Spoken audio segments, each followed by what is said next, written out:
Just a few days ago, on the first day of Hanukkah, two gunmen, a father and son inspired by ISIS ideology, carried out an attack at a Hanukkah celebration at Sydney's Bondi Beach, killing 15 people, including children, a rabbi, and a Holocaust survivor.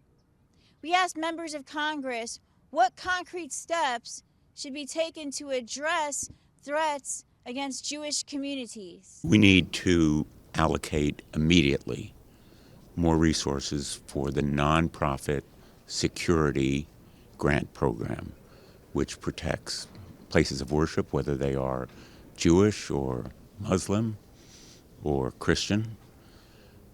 The kinds of security necessary to protect against anti-Semitism or Islamophobia or anti-Christian violence have to be devoted immediately. Those resources are necessary, and I think no less than $1 billion instead of the now $350 million, which is in the budget. I don't know what the basis is to designate that group as a terrorist group. The Muslim Brotherhood, I think, has a record of promoting violence in some areas, but I'd have to know more about the basis for his designating it as a whole as a terrorist group, but certainly it warrants scrutiny and law enforcement effort. Well, it's unspeakable and hard to understand.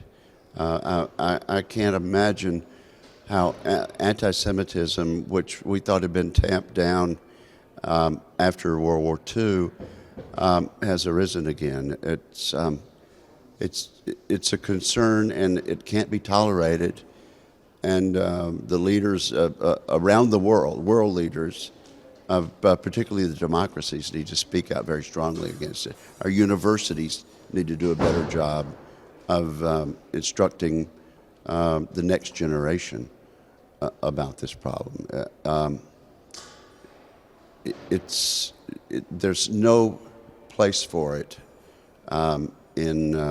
as we begin the second 25 years of the 21st century. Also, in the free world, in the democracies, the liberal democracies of this world, there's hate speech that needs to be condemned, and it needs to be recognized as a threat, the likes of which we didn't see a decade or two ago. We need to make sure that anti-Semitism is tamped out. We have to educate the public and that our Jewish brothers and sisters absolutely have the right to exist. You can't wipe hatred out of people's hearts. We know that. We see it with terrorism every single day. But again, greater education on the Jewish people and certainly, again, reemphasizing their right to exist is extremely important. Part of our mission is working to eradicate terrorism and extremism wherever it exists. I've been proud to stand with Israel through the Gaza war. And politically, it's getting more and more defined in my party. The new kinds of candidates running for the Senate now making more anti kinds of Israel positions part of their campaign. So for me, overall, I think it's getting more politically divisive, just supporting our key ally like Israel. And you see more and more kinds of things like happened in Sydney or all these other kinds of events of anti-Semitism across whether our country or globally. And you have these massive anti-Israel protests, though. Those kinds of language matters. And I think it's getting more and more divisive, and it's making Israel more and more isolated globally. It's difficult when you look at social media. Again, it's a scourge, and it spreads it all across the globe. And that's effectively lost an entire generation in my party, now becoming more full-on anti-Israel.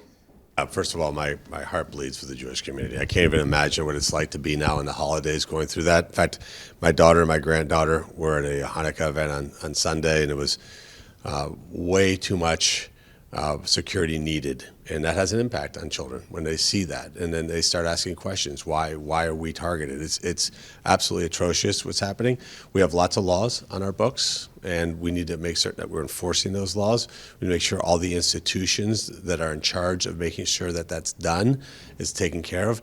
But there's a systematic worldwide rise in anti-Semitism, which is absolutely unacceptable, and we need to do everything we can to speak out against it. Alicia Powell with TvAbraham in Washington.